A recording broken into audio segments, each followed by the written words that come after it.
ओम श्री गणेशाय नमः। जय श्री बालाजी। मैं सुचिता त्रिपाठी अपने चैनल शाश्वत एस्ट्रोयोग में आप सभी का दिल से स्वागत करती हूँ। तुला राशि फल 2025 के विषय में आज बात करेंगे। सबसे पहले देख लेते हैं कि अभी तक प्रेजेंट टाइम पे क्या कुंडली में स्थिति है। मैं आप लोगों को बिना किसी अंधेरे में रखे साफ स्पष्ट बता देना चाहूँगी कि अगर के कुंडली में महादशा, अंतरदशा, प्रत्यंतर दशा खराब चल रही होती है तो अच्छे गोचर भी अच्छा फल नहीं कर पाते हैं, और अगर कुंडली की महादशा, अंतरदशा, प्रत्यंतर दशा अच्छी चल रही होती है तो खराब गोचर भी बहुत ज़्यादा खराब रिजल्ट नहीं कर पाते। अगर महादशा, अंतरदशा अच्छी है और गोचर भी अच्छा है तो बहुत अच्छा उत्तम फल मिलता है, और अगर के महादशा, अंतरदशा खराब है और गोचर भी खराब है तो वर्स्ट कंडीशन देखने को मिलती है। तो गोचर जो है वो कुंडली में, हमारे जो कुंडली के महादशा, अंतरदशा चल रही होती है उसी के अधीन काम करता है। सबसे पहले बात करते हैं कि आज बात करेंगे तुला लग्न के लिए। तुला लग्न एक सामंजस्य बिठाकर, सोच विचार कर बोलने वाली राशि है। यह किसी भी परिस्थिति में सामंजस्य बिठाने की बिठा लेते हैं ऐसे लोग। और ऐसे लोग देखिए, तुला लग्न या तुला राशि किसी की भी बात करते हैं अगर के, तो ऐसे लोग तुला एक तराजू दिखाया गया है, मतलब इसका जो चिन्ह है वो तराजू है। तो इन्हें बैलेंस बनाने लाइफ में आता है।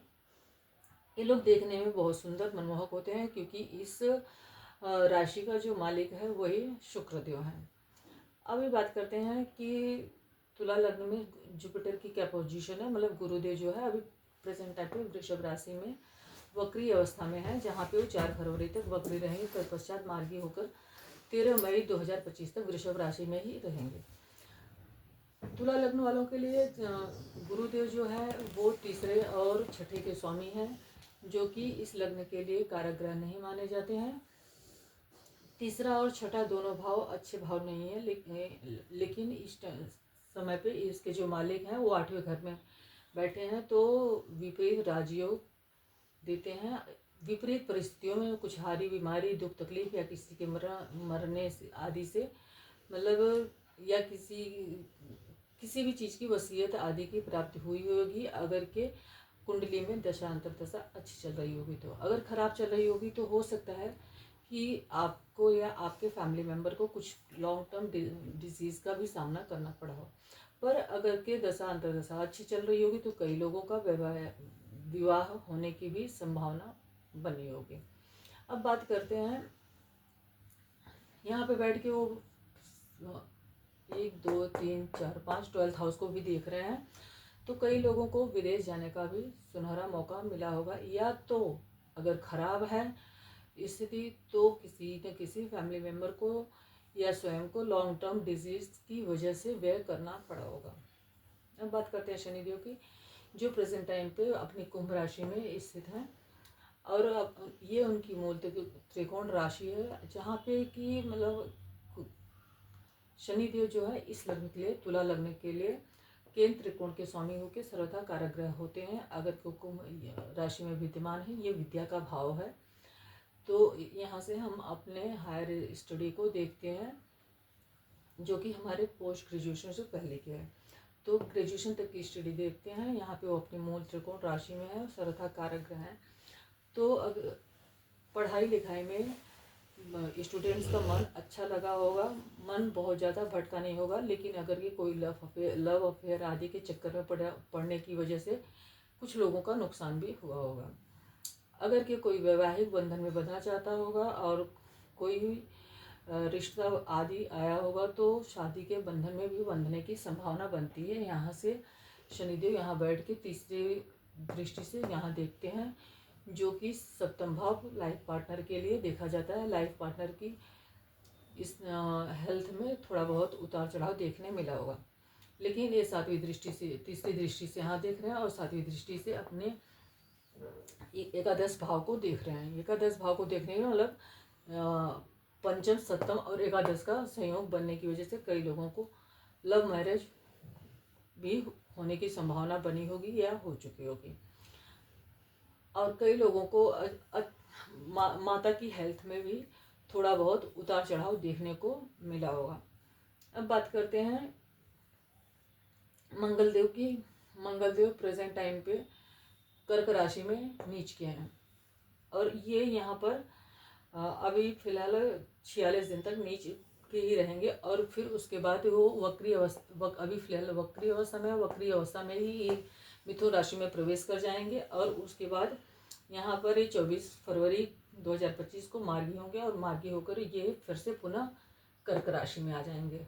उसके बाद वो वहाँ पे 7 जून 2025 तक रहेंगे। उसके बाद सिंह राशि में राशि परिवर्तन कर लेंगे, जो कि उनकी एक मित्र राशि है। और तुला लग्न के जो स्वामी ग्रह हैं शुक्र इस साल 28 फरवरी 2025 से लेकर 21 मई 2025 तक यहाँ पे एग्जॉल्टेड मतलब उच्च के रहेंगे। अब बात करते हैं जब प्लैनेट अपनी पोजीशन को चेंज कर लेने वाले हैं। शनिदेव तो मीन राशि में आ जाएंगे और राहु देव अभी यहाँ पे मीन राशि को छोड़ के यहाँ पे कुंभ राशि में विद्यमान हो जाएंगे। और जब राहु देव यहाँ पे कुंभ राशि में विद्यमान होंगे उसी समय पे 17 मई को ही केतु कन्या राशि को छोड़ के कुंभ राशि में आ जाएंगे। और गुरुदेव जो है वो अभी वक्री अवस्था में 13 मई तक वृषभ राशि में रहेंगे। प्रेजेंट टाइम पे अभी वक्री अवस्था में है, जो कि 4 फरवरी 2025 तक है वृषभ राशि में। तत्पश्चात उसके बाद वो गुरुदेव उसके बाद 14 मई 2025 को मिथुन राशि में आ जाएंगे और उसके बाद वो कर्क राशि में आ जाएंगे। अतिचारी हुए हैं, काफ़ी स्पीड से चलेंगे, तो ये 14 मई 2025 से लेकर 17 अक्टूबर 2025 तक मिथुन राशि में रहेंगे। उसके बाद 18 अक्टूबर से लेकर 4 दिसंबर तक कर्क राशि में रहेंगे। उसके बाद दोबारा से वो राशि परिवर्तन करेंगे और 5 दिसंबर 2025 से लेकर 5 जनवरी 2026 तक मिथुन राशि में दोबारा रहेंगे। अब बात करते हैं प्रेजेंट टाइम पे ये जो 2025 आएगा उसका क्या हाल रहेगा। सबसे पहले बात करते हैं गुरुदेव की। गुरुदेव यहाँ पे मिथुन राशि में 14 मई से लेकर 17 अक्टूबर तक रहने वाले हैं। तो ये भाव जो है हमारे विदेश का, हमारे लॉन्ग ट्रेवल का भी भाव है और ये हायर स्टडी का भी भाव है, 9th हाउस है। अब गुरुदेव यहाँ पे काल पुरुष की कुंडली में गुरुदेव यहाँ के सर्वथा कारक माने जाते हैं। यहाँ बैठ के वो अपनी ही राशि को देखेंगे, जिससे कि भाई बंधुओं से, अड़ोसी पड़ोसी, नौकर चाकर आदि से अच्छे रिलेशन रहने की संभावना बनती है। जिन लोगों को हो सकता है, कुछ लोगों को लॉन्ग या शॉर्ट जर्नी का भी मतलब बार बार लोगों को लॉन्ग या शॉर्ट जर्नी करना पड़े, या कई लोग तीर्थ स्थलों के भी दर्शन कर सकते हैं, क्योंकि यह भाव जो है हमारे धर्म स्थल का भी भाव माना जाता है। यहाँ पे बैठे गुरुदेव पिताजी की हेल्थ में सुधार लाने का भी प्रयास करेंगे और उसके बाद ये अपनी 7वीं दृष्टि से यहाँ देखेंगे तो भाई बहनों के साथ भी संबंधों में काफ़ी मधुरता देखने को मिलेगी। लग्न को देखेंगे 1 2 3 4 5, यहाँ बैठ के लग्न को देखेंगे तो व्यक्ति के विचार थोड़े से धार्मिक और थोड़े अच्छे हो सकते हैं। इंसान अपने माता मतलब अपने फादर की बात को सुन सकता है या उनकी बात को मान सकता है। यहाँ पे बैठ के ये दोबारा से शनिदेव की राशि बुद्धि की राशि को देखेंगे, जिससे इंसान बहुत अधिक बुद्धिमानी से बुद्धिमत्तापूर्वक निर्णय लेके अच्छी एजुकेशन प्राप्त कर सकता है। अगर कि कोई वैवाहिक जीवन में बंधन में बंधना चाहता है तो उसके लिए भी सुंदर योग बनेंगे, क्योंकि यहाँ पे बैठे हुए गुरुदेव यहाँ से पंचम दृष्टि लव अफेयर आदि के भाव को भी देखेंगे। अब बात करते हैं शनिदेव की। शनिदेव मीन राशि में आ जाएंगे। मीन राशि में बैठकर वो तीसरी दृष्टि से अष्टम भाव को देखेंगे। कई लोगों को गूढ़ विद्या की तरफ, एस्ट्रोलॉजी की तरफ या रिसर्च आदि की तरफ काफ़ी झुकाव होने की संभावना बनती है।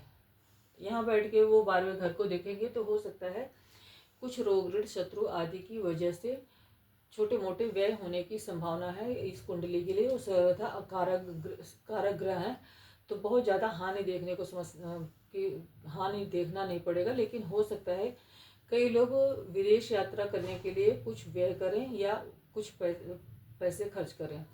अब ये कुटुंब के घर के स्वामी होकर छठे भाव में गए हैं, तो माता के स्वास्थ्य में थोड़ी बहुत समस्या देखने को मिल सकती है। बात करते हैं राहुदेव की। राहुदेव मीन राशि में, मीन राशि को छोड़ के कुंभ राशि में आ जाएंगे। कुंभ राशि में 18 मई 2025 को यहाँ पे राहुदेव आएंगे और यहाँ पर केतुदेव आ जाएंगे। राहुदेव यहाँ आएंगे तो स्टूडेंट्स का मन जो है पढ़ाई से भटकेगा, और पढ़ाई से मन भटकने के कारण हो सकता है कि कई लोगों को फेल होने आदि की संभावना बने, क्योंकि यहाँ बैठ के केतु देव भी यहाँ पर देखेंगे, जिससे कि हो सकता है बीच में पढ़ाई में रुकावट आने की संभावना बने। ये लव अफेयर आदि का भाव है, तो हो सकता है कि लव अफेयर के चक्कर में तुला लग्न वालों को या तुला राशि वालों को पढ़ाई में समस्या देखने को मिल सकती है। राहुदेव यहाँ बैठे हैं, फिर यहाँ पे हायर स्टडी के भाव को भी देखते हैं, तो उसको भी प्रभावित कर सकते हैं, पिता के हेल्थ को भी प्रभावित कर सकते हैं। और हो सकता है कि कुछ लोगों की जिनकी कुंडली में अच्छी महादशा चल रही हो, उन लोगों को कहीं किसी धर्म स्थल पे जाने का मौका प्राप्त हो। यहाँ पे बैठ के एकादश भाव को राहु देखेंगे, जहाँ पे हो सकता है कि राहुदेव भाई बहनों को, बड़े भाई बहनों के साथ हेल्थ में रुकावट लाने का काम करे, या किसी न किसी प्रकार से हेल्थ में कोई परेशानी देखने को मिल सकती है। यहाँ पर बैठे राहुदेव सप्तम दृष्टि से इनकम हाउस को भी देखेंगे, और हो सकता है कि इनकम में कभी कम कभी ज़्यादा, या मतलब छोटा बड़ा प्रॉब्लम आने की संभावना बनती है।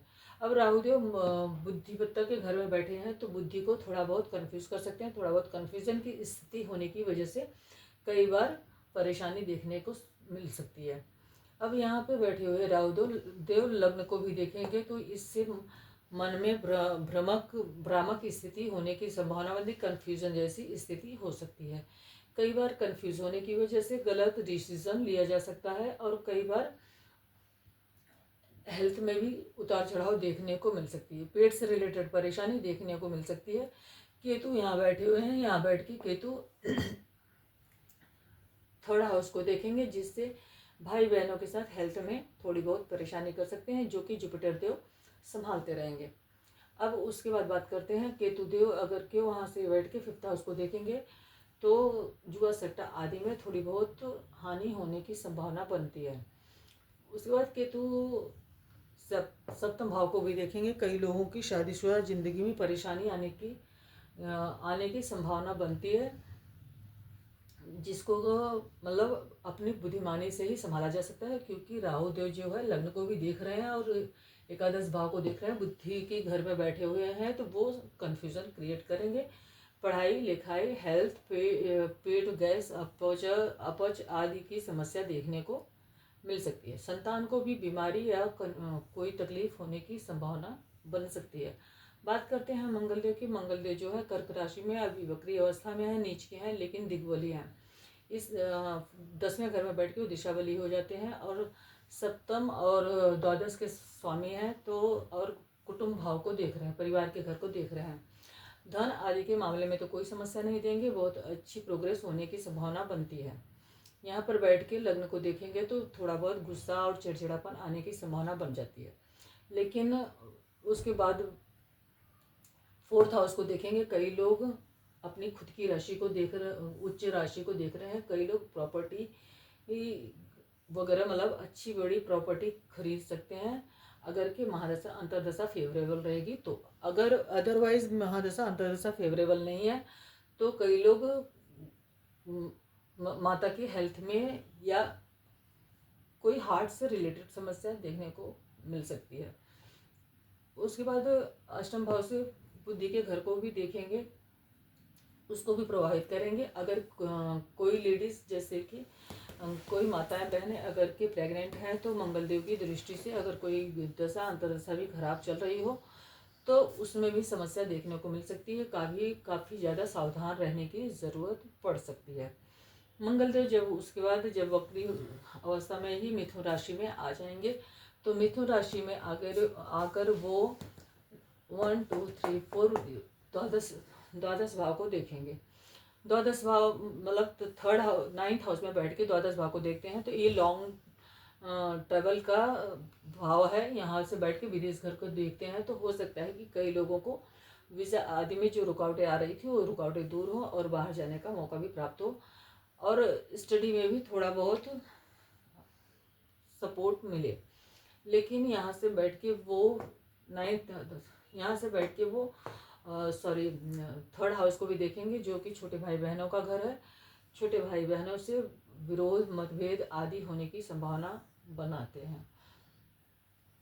और माता के घर को भी देखेंगे, माता को के हेल्थ को भी थोड़ा बहुत कष्ट दे सकते हैं, या घर में वाणी की वजह से या बोलचाल की वजह से घर में भी थोड़ा बहुत कलह कलेश का माहौल बन सकता है। लेकिन ज़रूरी नहीं है कि सभी की कुंडली में एप्लीकेबल हो, क्योंकि दशा अंतर्दशा ज़्यादा मैटर करती है। दशा कोई भी गोचर तभी अपना फल दे पाएगा जब दशा अंतर्दशा उसके अकॉर्डिंग हो। बात करते हैं जुपिटर देव, दोबारा यहाँ से यहाँ आ जाएंगे और सेम फल वही उसी तरह करेंगे। उसके बाद जब एकादश भाव में आएंगे तो एकादश भाव के फल करेंगे। एकादश भाव में बड़े भाई बहनों के प्रति थोड़ा बहुत छोटा मोटा विरोध आदि दे सकते हैं। वहाँ पर बैठ के फिफ्थ हाउस को देखेंगे तो बुद्धि में थोड़ा गुस्सा, क्योंकि राहु ऑलरेडी वहाँ पे विद्यमान है, तो थोड़ा बहुत क्रोध गुस्सा आने की संभावना बनाते हैं। सिक्स हाउस को देखेंगे, यहाँ पे दृष्टि डाल के शत्रुओं का दमन करेंगे। रोग ऋण शत्रु आपके सामने टिक नहीं पाएंगे। उसके बाद बात करते हैं शुक्रदेव की। शुक्र इस राशि के लगने से है और सिक्स हाउस में बैठे हुए हैं। ये 8वें भाव के भी मालिक हैं और शनि के साथ एक क्रूर प्लेनेट के साथ यहाँ बैठे हुए हैं। तो ऐसी परिस्थिति में आपके अंदर इतना साहस इतना पराक्रम आ जाएगा कि आप शत्रुओं पे विजय हासिल कर पाएंगे। यहाँ पे बैठे हुए शुक्रदेव की दृष्टि जो है यहाँ पे 12th हाउस पे पड़ती है। लग्नेश की दृष्टि 12वें घर पे, कई लोगों को बाहर से विदेश से भी लाभ मिलने की संभावना बनती है। अब शुक्रदेव यहाँ पे देख रहे हैं तो और पर बैठे हैं शत्रु राशि में और उच्च के हैं, तो हो सकता है कि आप अपनी बुद्धि से शत्रु का दमन करने में सक्षम हो। और हो सकता है कि आप ये इनकी नीच की राशि है और शुक्रदेव जो है 12वें घर के कारक माने जाते हैं, तो कई बार अनैतिक संबंधों की तरफ भी मन भटक सकता है, क्योंकि लग्न और अष्टम के मालिक हो गए वो छठे घर में लाइफ पार्टनर के से द्वादश स्थान में बैठे हैं। धन्यवाद। मेरा वीडियो आप लोगों को कैसा लगा? अगर के पसंद आए तो लाइक कीजिएगा, चैनल को सब्सक्राइब कीजिएगा, अपने मित्र फैमिली मेम्बर्स को शेयर कीजिएगा। श्री हरि विष्णु आप सभी का नववर्ष मंगलमय करें और घर में बहुत ज़्यादा सुख शांति और धन धान्य की स्थिति बने। धन्यवाद।